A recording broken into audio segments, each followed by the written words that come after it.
আসসালামু আলাইকুম। আপনারা কে কেমন আছেন? আশা করি সবাই ভালো আছেন। আলহামদুলিল্লাহ আমিও ভালো আছি। আজকে আমি ছোট শুটকি দিয়ে করলা ভাজি করব।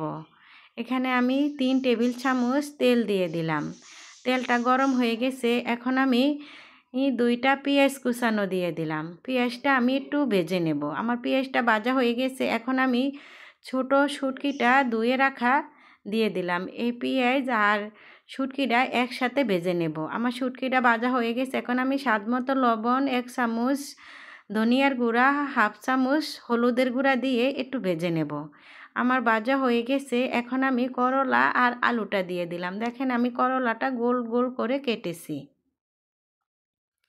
এভাবে করলা ভাজি করলে অনেক মজা হয়। অনেক কিছু দিয়ে তো শুটকি দিয়ে খাইছেন। এভাবে করলা দিয়ে, এভাবে শুটকি দিয়ে রান্না করে একবার খাইয়েন, এর স্বাদ সবসময় মুখে লেগে থাকবে।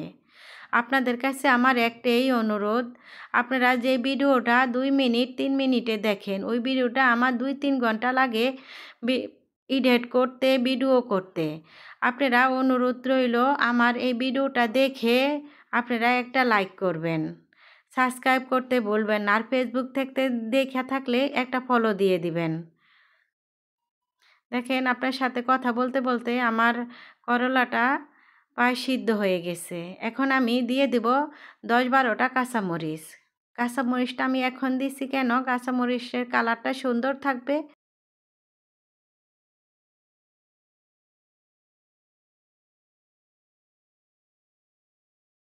এখন আমি দিয়ে দিলাম উপর দিয়ে ১ চামচ জিরার গুঁড়া।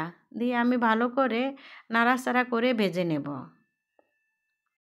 আমার রান্নাটা শেষ হইছে। আপনারা সবাই ভালো থাইকেন। আল্লাহ হাফেজ। আসসালামু আলাইকুম।